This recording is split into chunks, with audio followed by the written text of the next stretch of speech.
20억이 싸게 느껴집니다. 네. 20억이 싸게 느껴질 수도 있죠. 왜냐면 지금 이제 다 달리고 있으니까. 근데 여러분들도 한번 생각해 보면은 이게 너무 당연하다고도 생각할 수 있는 게 하이닉스가 지금 3배 올랐죠. 삼성전자도 지금 2배 올랐습니다. 우리나라 시총의 30% 이상 차지하고 있죠. 2개 회사가. 웬만한 코스피 뭐 잡주 같은 거 사지 마시고 그냥 뭐 지수 투자든 뭐 ETF든 뭐 이런 것들 하셨던 분들도 꽤 많을 거 아니에요. 그러면 주식 시장에서 뭐 2배까지는 꽤 많은 분들이 봤을 겁니다. 뭐 3배, 4배 보신 분들도 많고요. 물론 내 주변의 사람들은 돈 못 벌었다고 하지만 주식으로 그래도 10% 정도는 돈을 벌잖아요. 10% 정도. 아무리 못해도 주식 계좌가 삼성전자가 뭐 600만 개가 넘게 있다고 그러죠. 그러니까 삼성전자 주주가 600만 계좌가 넘게 있다고 하니까 그 중에서 뭐 한 10%로 치면 아무리 못해도 한 60만 명 정도? 60에서 한 100만 명 정도는 그래도 주식으로 2배 이상 벌지 않았을까? 거기다가 요즘에 워낙 뭐 우리나라 사람들 테슬라도 좋아하지만 미국 주식도 많이들 사셨으니까 미국 주식에서도 뭐 2배 나신 분들도 많을 거고 전반적으로 시장에 돈이 부동산만 가는 것도 아니고 다 가거든요. 주식 시장으로도 가고 뭐 물가로도 가고 귤도 뭐 30% 오르고 쌀값도 거의 뭐 한 40%인가 50% 올랐죠. 지금 쌀이 뭐 한 10kg인가가 뭐 8만 원 넘어가고 그런다고 전 들었는데 맞는지 모르겠어요.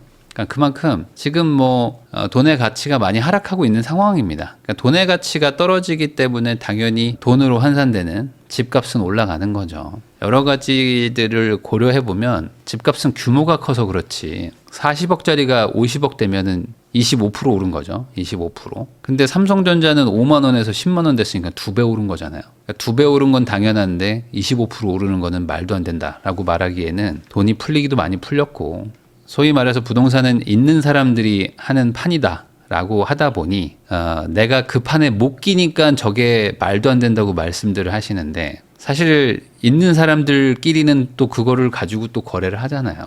사실 상승률로만 보면은 뭐 주식 투자하신 분들이 더 좋잖아요. 그렇게 생각하면 반대로 주식으로 돈 많이 버신 분들이 또 집도 사러 가고 결국에 이제 순환이 된다라고 보시면 되는 거죠.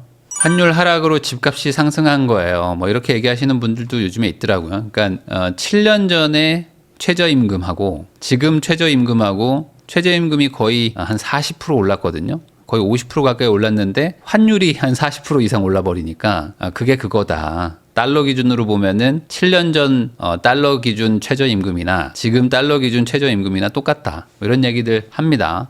달러 기준으로 왜 생각해야 됩니까? 라고 말씀하시는 분들도 있는데 우리나라는 수입을 많이 하죠. 국내에서 무언가를 만들어내는 물건들도 있지만 우리는 이제 식량 자급자족이 안 되는 나라입니다. 당연히 원유도 안 나오고요. 뭐 가스 조금 나오는 나라인데 에너지 다 수입하죠. 그다음에 이제 식자재들도 상당 부분을 수입을 합니다. 거기다가 각종 다른 어떤 원자재 같은 것들을 또 수입해가지고 가공, 제조해서 2차 제작을 해서 파는 나라이기 때문에 수입 물가가 다 비싸진단 말이에요. 그럼 전반적으로 수출해서 버는 돈도 있지만 수입해가지고 까먹는 손실도 있단 말이죠. 그러니까 이런 것들을 고려하면 당연히 그 안에서는 경쟁력이 높은 회사나 개인들은 돈을 많이 버는 것이고 경쟁력이 나쁜 업종이나 어떤 사람들은 돈을 못 벌겠죠. 그러면 어떻게 됩니까? 당연히 양극화도 심해지는 거고 나는 돈을 못 버는데 도대체 누가 돈을 버는 거냐? 라고 생각하시는 분들도 있겠지만 세상에는 돈 버는 사람들도 많이 있다. 내가 못 번다고 해서 남이 못 버는 것도 아니고 내가 잘 번다고 남들도 돈 버는 것도 아니니까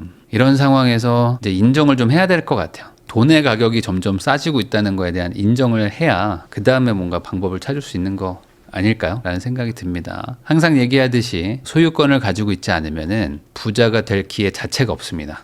소유권이 없으면 방법이 없다. 노도강도 최근 1년 최고가 요즘 많이 지키고 있습니다. 네, 노도강 쪽도 토호제가 걸린 다음에 오히려 지금 활발하죠. 그전에도 살짝 있긴 했는데 지금 토호제가 되니까 더 활발해진 게 있어요. 왜 그러냐면 노도강뿐만 아니라 금관구, 은평구 마찬가지인데 현실적으로 10억 이하의 집들만 대출이 그래도 좀 잘 나오잖아요. 생애 최초 하면은 한 6억 나오고 생애 최초 안 되면 지금 10억짜리 기준으로 4억밖에 대출이 안 나오는데 갭 투자를 못 하니까 갭 투자를 지금 못 하잖아요. 그러니까 결국에 집을 산다면 무조건 실거주를 해야 된단 말이죠. 그럼 실거주를 무조건 해야 되는 이 상황에서 대출이 4억, 6억밖에 안 나오는데 10억 이하의 집을 사도 그러면 현실적으로 뭐 노도강 금강구에 있는 아파트 아니면 실거주를 못 한단 말이에요.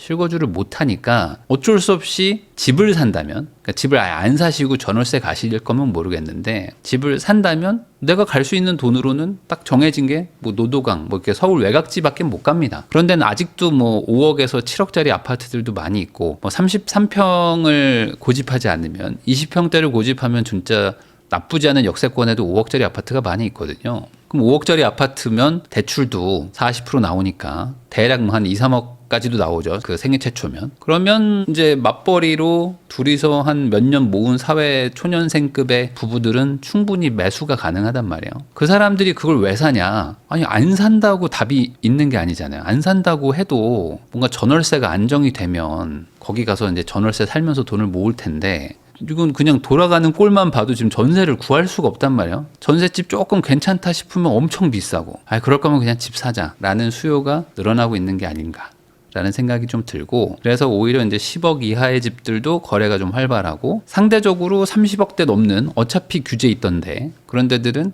그냥 계속 가는 거고, 그리고 이제 20억에서 30억대 사이 정도들은 조금 조용합니다. 아직은 조용해요. 왜냐면 대출 규제를 어쨌든 거기서 이제 영향을 많이 받죠. 그래서 여기는 조금 조용한데 또 스물스물 거래되고 있고, 뭐 과거 패턴과 똑같이 내년 초부터 다시 또 시작되겠죠. 지금은 대출이 다 막혔어요. 여러분들이 지금 집을 실제로 살려고 돌아다니는 분들이 별로 없어가지고 모르실 텐데, 지금 집 살려고 돌아다니는 분들 중에 가장 큰 걱정이 뭐냐면 대출이 지금 애매해요. 대출. 상담 자체가 이제 안 되는 곳들이 우선 많고, 내년에 뭐 잔금이면 다시 얘기합시다 뭐 이런 얘기들 하는데, 지금 이미 영업 다 끝났단 말이에요. 뭐 지금 12월 말인데 12월 말이면 굳이 뭐 지금 할 건 없잖아요. 물론 지금 이제 은행 가면 이제 1월 잔금, 뭐 2월 잔금도 이제 열어주긴 하지만, 그냥 전반적으로 지금은 약간 조금 조용하죠. 원래 항상 연말은 조용해. 그리고 이제 연초 되면 다시 새로운 마음으로 열심히 해봅시다 라는 분위기로 가잖아요. 그러면 이제 내년 2월에 또 설날인가요?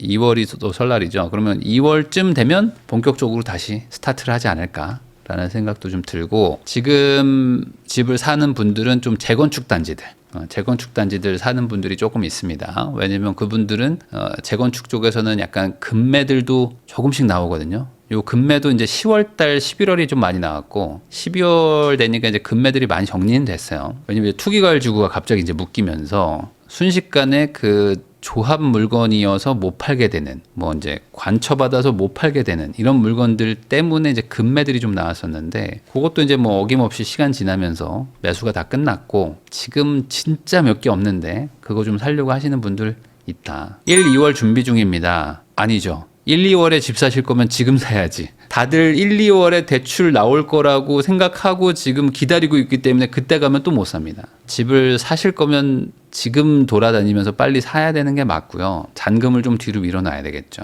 근데 많은 분들이 그때 되면 살려고 해. 그러니까 우리나라 사람들의 가장 큰 특징 뭐냐면, 내가 마음 먹는 게 보통 남들도 똑같이 마음 먹습니다. 우린 약간 제가 항상 말하잖아요. 진격의 거인 보셨어요? 진격의 거인 만화나 애니 보시면 아는데, 우리는 이제 시조 유미르라는 그 어떤 한 사람의 그 DNA로 쭉 퍼져가지고 정신 세계가 이제 하나로 묶여 있잖아요. 그 진격의 거인 보면은 한국인들은 그런 건 아닌데, 단군 할아버지의 그게 묶여 있는지 모르겠지만 한국 사람들은 하여간 남들하고 되게 똑같이 생각합니다. 되게 그게 비슷해요. 유사성이 상당히 높다. 그러니까 우리는 어느 대학 나와서 어느 직장 가서 얼마 모은 다음에 몇 살에 결혼해서 신혼여행은 어디로 가고, 호텔이나 아니면 호텔급으로 해서 인당 얼마짜리 식대 정도는 해줘야지만 괜찮은 인생, 이런 게 다 정해져 있다 보니까 우리는 그냥 내 생각이 특별하다고 생각해도 다 한국인들은 똑같이 생각합니다. 차도 다 똑같은 거 타고요. 흰색하고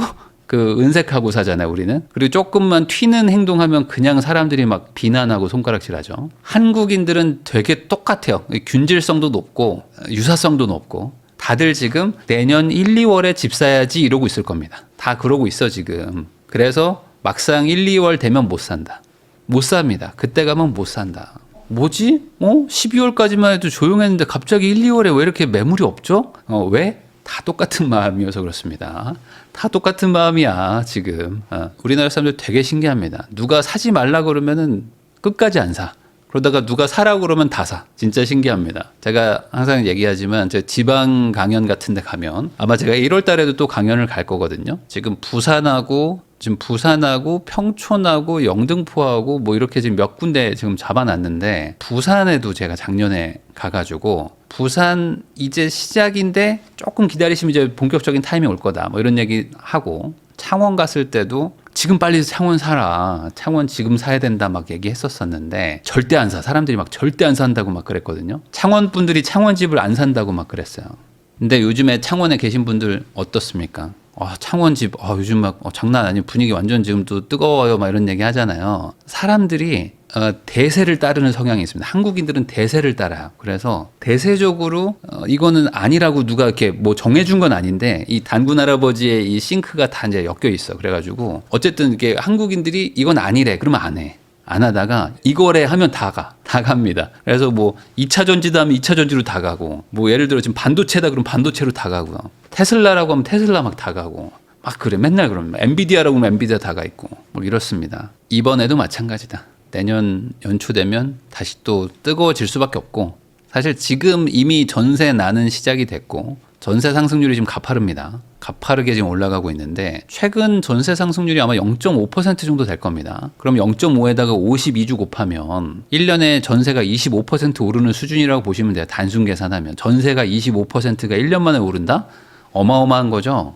그럼 전세는 보통 2년 만기니까 그러면은 2년간 전세가 50% 올라가는 수준으로 전세가 상승하고 있어요.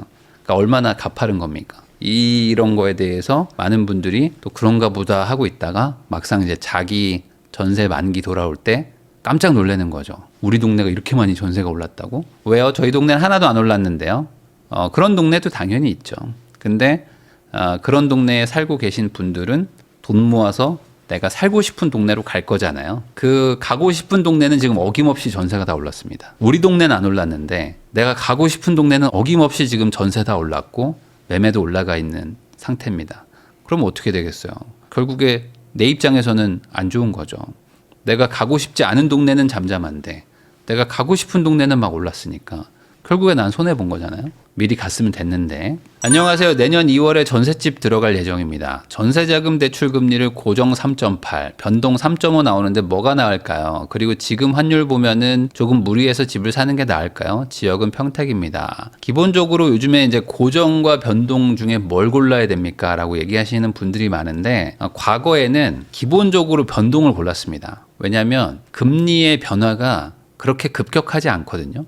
근데 최근 3년, 2022년도에 금리가 엄청나게 바뀌는 걸 우리가 경험을 했잖아요. 막 1%대 금리에서 순식간에 막 4%, 5%까지 막 갔잖아요. 그러니까 그때 그 공포감이 커가지고 지금은 고정을 안 하면 왠지 엄청난 불안에 빠질 것 같은 큰 위기가 올 것 같은 이런 생각을 하실 수가 있습니다. 근데 기본적으로 그때 2022년, 23년의 금리 상승은 40년 빈도라고 합니다. 그러니까 40년에 한 번 올 수 있는 정말 쉽지 않은 확률로 금리가 이렇게 급등을 한 거예요. 기본적으로 물가든 금리든 다 천천히 움직이는 게 일반적입니다. 그러니까 40년 빈도인데 물론 3년 만에 또 올 수도 있겠죠. 40년 빈도인데 3년 만에 오면 3년 빈도잖아. 근데 40년 빈도라는 거는 진짜 안 오는 겁니다. 그러니까 다음번에 온다면 2060년에 올 정도의 빈도라고 생각하시면 되는 거예요. 자, 그러면 다시 통계학으로 돌아가면 금리라는 건 보통 어떻게 되냐면 한 0.5% 정도가 내려가는데 한 1년에서 1년 반 정도 걸립니다. 반대로 0.5%가 올라가는데 한 1년에서 1년 반 정도 걸려요. 그러니까 금리는 상당히 느릿느릿하게 가거든요. 지금 뭐 내년이나 내후년에 미국에서 금리를 0.25씩 내릴 것이다. 너무 느리게 내린다. 뭐 이런 얘기를 하지만 원래 그 정도 내렸습니다. 원래 1년에 0.25에서 0.5 정도 내렸어요. 최근 한 5년이 너무 빨리 내리고 너무 올리고 막 이랬던 거였지 원래 그 정도 속도입니다. 자, 그러면 지금 고정이 3.8인데 변동이 3.5라는 거는 내가 고정으로 해놓으면 어쨌든 0.3을 더 내는 거예요. 0.3 더 내죠.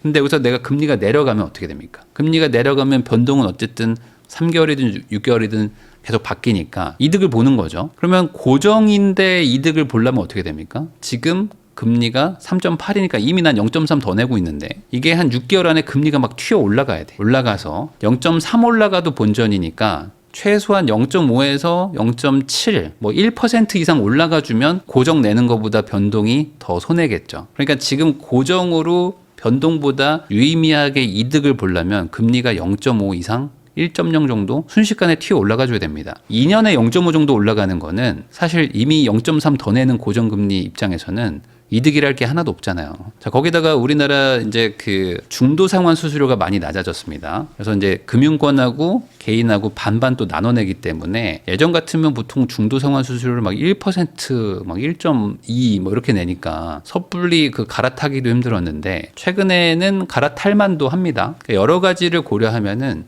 제가 봤을 때 지금 변동금리 받는 게 좋을 것 같기는 해요. 변동으로 손해를 보기가 크게 그 확률이 높진 않을 것 같아. 40년 빈도인데 3년 만에 또 오면 어떡합니까? 그런 게 걱정되면 반대로 0.3 정도 차이니까 고정으로 가셨다가 금리가 많이 내려가면 한 뭐 0.5에서 1.0 정도까지 막 내려가면은 중도 상환 수수료를 일부 내고 갈아타셔도 큰 상관은 없다. 심적으로 부담되면은 고정 선택하시고 그게 아니다 라면은 변동을 해도 별 상관이 없다. 자, 근데 이제 이분이 이제 평택에 집을 사고 싶다 뭐 이렇게 하셨는데 평택은 공급이 지금 계속되고 있습니다. 그러니까 평택이 약간 경기 남부의 일산 같은 느낌이에요. 그러니까 일산도 공급이 막 계속되거든요. 평택도 주변이 다 평야죠. 그러다 보니까 조금 뭔가 이렇게 집값이 올라갈 것 같으면 계속 공급을 하고 또 뭔가 좀 가격 올라가면 공급하고 뭐 하려 그러면 신도시 짓고 막 이러거든요. 그래서 평택 쪽은 공급이 많기 때문에 지금 내가 막 급격하게 막 아주 급하게 집을 산다라고 말하기에는 사실 대안들이 많이 있어요. 대안이 좀 있어요. 그 돈으로 살 수 있는 데가 없지 않습니다. 없지 않기 때문에 꼭 뭐 평택에 살아야 된다? 그러면은 저는 뭐 평택은 한 1, 2년 뒤에 사도 되지 않을까라는 생각은 좀 들어요. 굳이 그 돈으로 지금 먼저 들어가는 거는 약간 조금 빠른 거 아닌가라는 생각도 좀 있습니다. 그러니까 공급이 좀 많으니까. 기본적으로 공급이 좀 어느 정도 이제 멈추고 이제 조금 전세 시장이 안정화가 될 때 들어가도 사실 부동산은 충분하거든요. 내가 너무 바닥에서 먹으려고 막 그 진짜 막 바닥이야. 막 지금 막 분위기 너무 안 좋아. 그때 들어갔다가 추가 하락이 있을 수도 있거든요. 부동산은 주식이랑 좀 달라가지고 뭐 어느 정도 좀 선진입할 필요는 있는데 그렇다고 해서 선진입이 아니라 선진입일 수도 있잖아요. 조심을 할 필요는 있죠. 안녕하세요. 60대 은퇴 부부입니다. 강남역 가까운 서초동 아파트 매도하고 대출금 갚고 외곽에 전세 살려고 합니다. 25억 정도에서 상급지로 갈 재개발 지역 어디일까요? 그 생각을 버리시는 게 좋을 것 같습니다. 대출이 있으신 거는 제가 좀 부담된다는 거는 제가 이해하는데 이걸로 재개발을 사시고 나는 이제 외곽에 전세 간다? 그거는 별로 좋은 선택은 아닌 것 같아요. 그러실 거면 그냥 있는 거를 전세를 주시고 그리고 그 돈을 가지고 뭐 가볍게 아주 외곽으로 월세를 가시는 건 뭐 괜찮을 것 같은데 저희는 뭐 주거비 자체가 없습니다. 그리고 이제 뭐 그 생활비도 없습니다. 뭐 이러신 분들도 있거든요. 그러면은 한번 민간에서 나오는 그 주택연금도 있거든요. 뭐 그런 것들도 있을 수 있고 아니면은 자녀들이 좀 장성하셨으면은 자녀한테 생활비를 좀 받으시고 이 집은 최대한 좀 유지하는 쪽으로 하는 게 좋을 거예요. 기본적으로 내가 강남에 있는 집을 팔고 새로 집을 안 산다? 이거 저는 괜찮은 것 같습니다. 그러니까 아예 집을 난 안 살 거다. 그러니까 예를 들어 이런 거겠죠. 뭐 70대 후반이세요. 근데 70대 후반인데 뭐 예를 들어 뭐 남편이나 아내분과 이제 사별을 하셨어요. 그래서 나 이제 혼자다. 혼자고 뭐 애들도 이제 뭐 40대 후반에서 50대니까 애들하고 뭐 같이 살 수도 없잖아요. 현실적으로. 그래서 나는 그냥 뭐 있는 재산을 다 정리하고 뭐 소위 말하는 요즘에 이제 노유자 시설해서 그 케어를 해주는 그런 데도 있잖아요. 뭐 병원이랑 같이 붙어 있는데 그런데 내가 이제 입주하면서 거기서 이제 나의 남은 여생을 보내겠다. 뭐 이런 마음이시면 저는 정리하는 것도 괜찮다고 봅니다. 정리하고 빚 다 싹 정리한 다음에 남은 돈 가지고 되게 안정적인 뭐 배당 나오는 그런 뭐 ETF나 이런 것들로 좀 세팅 잘 하셔가지고 연 뭐 배당 수익을 뭐 한 4천, 5천 정도 세팅할 수 있다면은 저는 나쁘지 않다고 봐요. 그러면 기본적으로 이제 부동산에서 한번 정리했기 때문에 이제 세금은 이제 충분히 이제 다 정리가 되고 그리고 이제 있는 거 가지고 조금 쓰시면서 사시고 그래도 좀 여유가 있다 그러면 애들도 좀 주고 하면서 전반적으로 그냥 소위 말하는 이제 마무리를 하는 거죠. 자산 투자에 대한 마무리. 이런 건 괜찮은데 있는 거를 팔고 새로 산다? 근데 새로 사는 게 투자성을 고려한 재개발이다? 그거는 별로 좋은 선택이 아닙니다. 세금도 또 그걸로 또 취득세 또 내고 그리고 그걸 또 유지하면서 또 들어가는 비용까지 고려한다고 생각하면 저는 그냥 있는 집에서 사는 게 낫다. 그냥 있는 집에서 사시는 게 훨씬 낫습니다. 뭐 내가 나쁜 물건 가지고 있는 것도 아니고. 안녕하세요. 재건축이 내년에 이주한다고 해도 보통 6년 걸린다고 하는데 뭐 10년은 기다려야 되나요? 재건축 물건은 생각도 안 하다가 주변에서 추천해줘서 급 고민 중입니다. 주변에서 추천해준다고 급 고민하실 거면은 하지 마세요. 기본적으로 재건축이라는 거는 추천한다고 해서 사시면 안 되고요. 전반적으로 재건축에 대한 이해도가 우선 필요합니다. 그러니까 재건축은 기본적으로 안 되는 거예요. 재건축 잘 모르겠다. 그러면 재건축은 기본적으로 안 되는 것이구나 라고 생각하는 게 레벨 1입니다. 재건축은 안 되는 거야. 근데 재건축 투자를 왜 해요? 혹시 될 수도 있으니까. 이게 저는 재건축을 보는 정확한 포지션이라고 봅니다. 그러니까 대부분은 어떻게 생각하냐면 재건축은 되는 거구나라고 생각하고 재건축 투자를 하려고 해요. 그 다음에 안 되면 어떡하죠라고 걱정을 하는데 기본적으로 재건축은 안 되는 거라고 생각하세요. 그 다음에 안 돼도 좋은 걸 사세요. 근데 이게 반대입니다. 안 되면 큰일 나는 걸 사요. 기본적으로 이 재건축 투자를 잘 모르는 분들은 안 되면 큰일 나는 저는 이 집은 절대 못 살아요. 근데 잠깐 들어가서 살다가 재건축 되면 새 아파트 될 거니까 그러면 좀 참아볼게요. 뭐 이런 식으로 생각하고 그 재건축을 접근한단 말이에요. 근데 재건축은 안 된다고 그랬잖아요, 원래가. 그러니까 내가 한번 샀는데 재건축이 잘 안 돼. 그러면 어떻게 됩니까? 강남의 정말 핵심 입지 이런 데들은 재건축이 안 돼도 막 사람들이 버티거든요. 근데도 가격이 빠집니다. 막 음아파트 같은 거 봐봐요. 막 23억, 25억 갔다가 막 18억까지 빠졌다가 막 다시 40억 됐다가 또 막 분위기 안 좋아지면 또 막 쭉 빠지고 막 이러거든요. 막 왔다 갔다 합니다. 근데 그 음아파트 내부 상태 되게 안 좋거든요. 근데 이 음아파트 재건축 된다더라 하고 사면 어떻게 됩니까? 안 되면 어떻게 돼? 그럼 집이 정말 상태가 안 좋은데 거기서 실거주도 해야 되고 여러모로 불편함이 많잖아요. 안 되는 거라고 생각하시고 안 돼도 이 동네면 난 충분히 살기 좋을 것 같은데 뭐 이 정도의 느낌이시면은 재건축을 한번 접근해 볼 수 있다. 그 다음에 혹시나 될 수도 있잖아요 라는 얘기는 뭐냐면 혹시나 될 수도 있으려면 기본적으로 사업성이 좋아야 됩니다. 그럼 사업성이 뭐가 좋은 거예요? 사업성이 좋다는 게 뭐예요? 이런 질문을 하실 거면은 재건축 투자하시면 안 됩니다. 그런 분들은 재건축 투자하면 안 된다. 재건축이라는 거는 상당히 복잡한 거기 때문에 공부도 좀 하시고 책도 좀 열심히 보시고 뭐 그렇다고 해서 책을 뭐 50권 100권 보는 것도 아니고 한 10권 정도만 보셔도 충분합니다. 그런 데는 비싸잖아요. 아닙니다. 안 비쌉니다. 안 비싸고요. 충분히 사업성이 좋은데 안 비싼 동네들이 있어요. 근데 내가 그 동네 가기 싫을 뿐이지. 이게 정확한 답입니다. 내가 가고 싶은 동네에는 비싼 것들이 많고요. 내가 가기 싫은 동네는 사업성 좋은데 가격이 싼 게 많아요. 그런데 내가 그 동네를 사냐? 못 삽니다. 왜? 나도 가기 싫으면 어떻게 되죠? 남들도 가기 싫거든. 그래서 가격이 쌉니다. 그리고 다들 그거에 대해서 부정적으로 얘기해야 돼. 어차피 저긴 안 될 거래. 사업성이 나쁘진 않거든요. 근데 안 될 거래. 다들 안 된대. 그러다가 갑자기 바람 불잖아요. 그럼 다들 된대. 다들 될 거래. 그러면서 가격이 막 올라갑니다. 그러면 그때 팔고 나오시면 됩니다. 왜? 재건축은 원래 안 되는 거니까. 그렇게 생각하시는 게 좋아요. 그러다가 운 좋게 되면요. 그러면 정말 고마운 일이죠. 안 될 거라고 생각하고도 샀는데 되면 너무 좋은 일이고 안 될 거라고 생각했는데 가격이 막 올라. 그럼 팔고 나오면 되죠. 안 될 거니까.